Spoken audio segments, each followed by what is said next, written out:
మంచిర్యాల జిల్లా మందమర్రిలో జరిగిన సభలో కాంగ్రెస్ పై విరుచుకుపడ్డారు సీఎం కేసీఆర్. సింగరేణిని కేంద్రానికి కాంగ్రెస్ అమ్మేసిందన్నారు కేసీఆర్. లాభాల్లో 32% వాటా కార్మికులకు ఇస్తున్నామన్నారు. సింగరేణిని మోదీ ప్రైవేటీకరణ చేసేందుకు ప్రయత్నిస్తున్నారని, అయితే ఎట్టి పరిస్థితుల్లో సింగరేణి గనుల్ని ప్రైవేట్ పరం చేయనివ్వబోమన్నారు కేసీఆర్. తాము ఆందోళనలు చేసి అడ్డుకున్నామన్నారు. తెలంగాణను కాంగ్రెస్ నాశనం చేసిందని ఆరోపించారు కేసీఆర్. మంచిర్యాల జిల్లా మందమర్రిలో జరిగిన బీఆర్ఎస్ ప్రజా ఆశీర్వాద సభలో మాజీ మంత్రి బోడ జనార్దన్ బీఆర్ఎస్ లో చేరారు. ఆయనకి కండువా కప్పి పార్టీలోకి ఆహ్వానించారు సీఎం కేసీఆర్. బోడ జనార్దన్ తో పాటు కాంగ్రెస్ నేత రాజా రమేష్ కూడా బీఆర్ఎస్ లో చేరారు. నల్గొండ నుంచి కోమటిరెడ్డి సీఎం అయ్యే రోజు వస్తుంది, కానీ ఇప్పుడే సీఎం అవ్వాలనే తొందర లేదన్నారు ఎంపీ కోమటిరెడ్డి వెంకటరెడ్డి. నల్గొండ అసెంబ్లీ స్థానానికి కాంగ్రెస్ అభ్యర్థిగా నామినేషన్ దాఖలు చేశారు. నల్గొండలోని వెంకటేశ్వర స్వామి ఆలయంలో ప్రత్యేక పూజలు చేసిన తర్వాత పత్రాలపై సంతకాలు చేశారు. ఇక్కడి నుంచి ఆర్డీఓ కార్యాలయానికి వేలాది మంది కాంగ్రెస్ కార్యకర్తలతో కలిసి భారీ ర్యాలీగా వెళ్లారు. ఓపెన్ టాప్ జీప్ లో ప్రజలకు అభివాదం చేస్తూ ర్యాలీ చేపట్టారు. నల్గొండ ప్రజలు ఓటేసి తనని గెలిపించాలని నామినేషన్ తర్వాత కోమటిరెడ్డి కోరారు. తన నామినేషన్ సందర్భంగా నిర్వహించిన ర్యాలీ చరిత్ర సృష్టించిందని, కొందరు మైండ్ బ్లాంక్ అయిందని కరీంనగర్ బీజేపీ అభ్యర్థి బండి సంజయ్ అన్నారు. కరీంనగర్లో ఎవరు first place, second place, third ప్లేస్లో ఎవరు వస్తారన్నది ఇప్పటికే తెలిసిపోయిందని తెలిపారు. నిరుద్యోగ యువతకు న్యాయం చేసేది బీజేపీ అని, తమను నమ్మాలని ఓటర్లకు పిలుపునిచ్చారు. కరీంనగర్లో బండి ప్రచారాన్ని ముమ్మరం చేశారు. ఖమ్మం రోడ్ షోలో తుమ్మల నాగేశ్వరరావు హాట్ కామెంట్స్ చేశారు. కాంగ్రెస్ ప్రచారానికి వెళ్లొద్దని కొందరు బెదిరిస్తున్నారని, బెదిరింపులకు పాల్పడే వారికి చెప్పు దెబ్బలు తప్పవన్నారు తుమ్మల. ఖమ్మంలో అరాచక అవినీతి కబ్జాల రాజ్యం నడుస్తోందన్నారు. కాంగ్రెస్ గెలుపుతో ప్రశాంతమైన ఖమ్మం చూస్తారన్నారు తుమ్మల. వైఎస్ఆర్టీపీకి మూకుమ్మడి రాజీనామాలు ప్రకటించారు ఆ పార్టీ నేతలు. కాంగ్రెస్ కి షర్మిల మద్దతు ఇవ్వడంపై ఆగ్రహం వ్యక్తం చేశారు.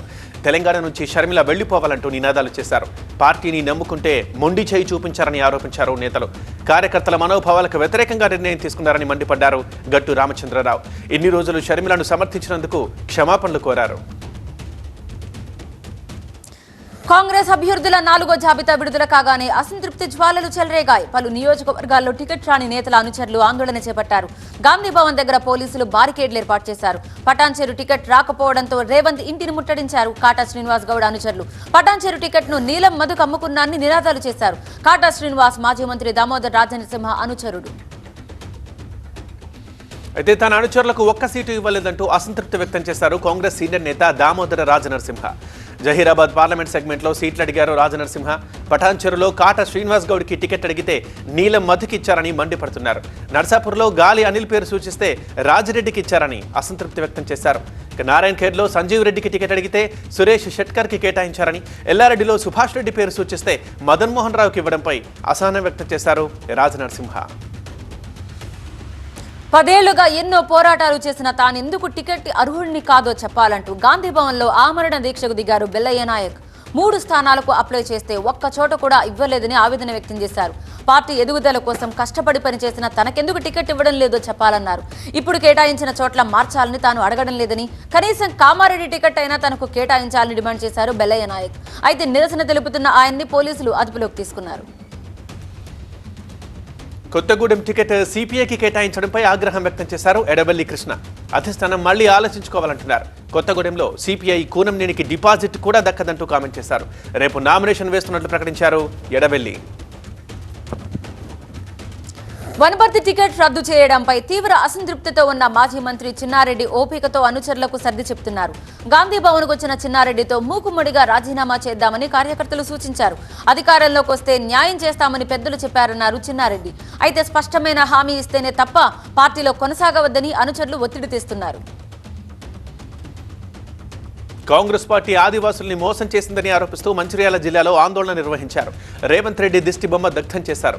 బోత్ కాంగ్రెస్ అభ్యర్థి వన్నెల అశోక్ని కాదని ఆడే గజేందర్కి టికెట్ ఇవ్వడం నిరసిస్తూ తుడుందెబ్బ రాస్తారోకో చేపట్టింది.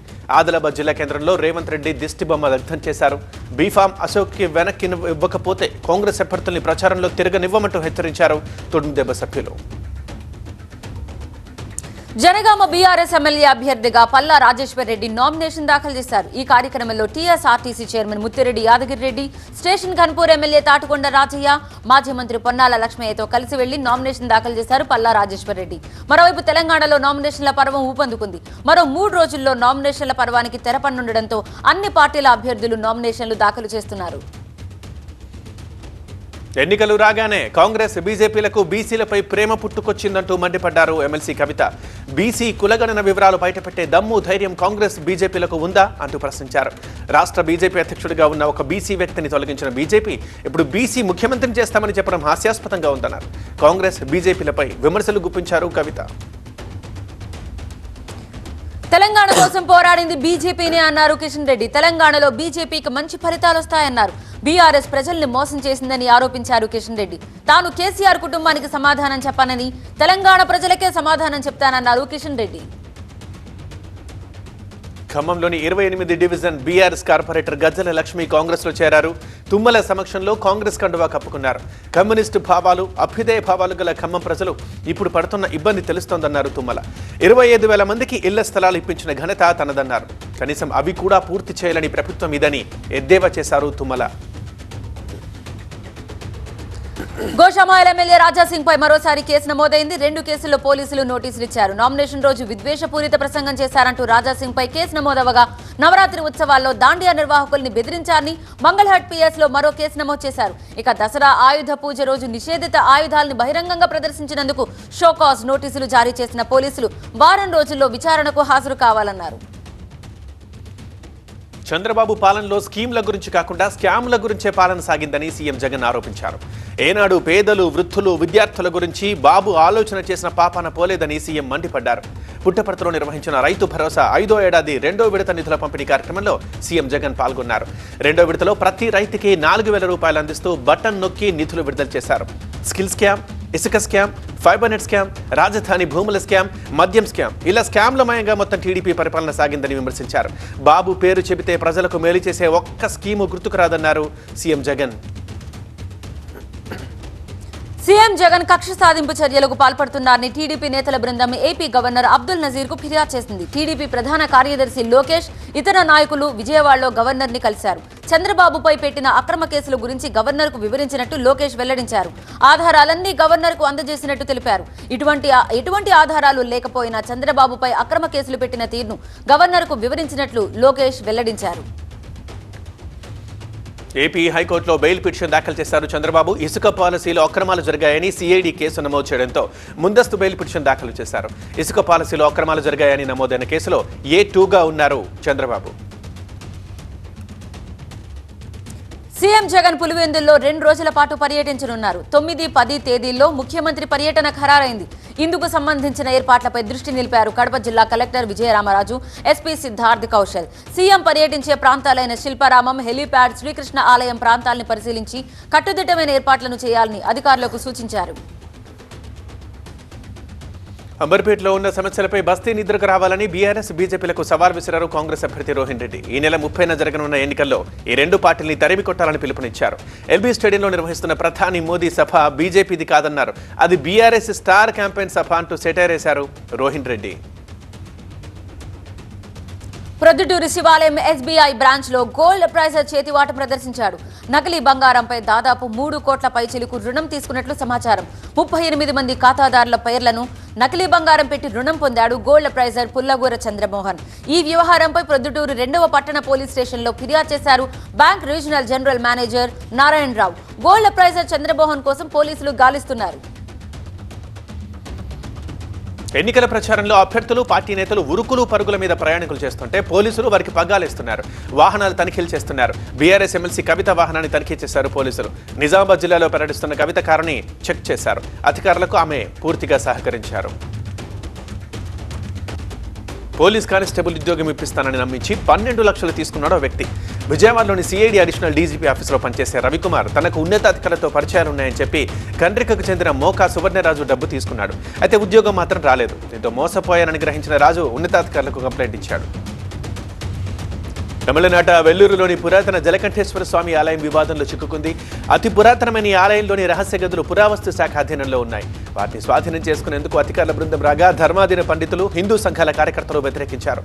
అధికారులను నిర్బంధించడంతో పోలీసులు వారిని విడిపించారు. ప్రభుత్వ జోక్యంతోనే అధికారులు వచ్చారంటున్నారు ధర్మాధీన పండితులు.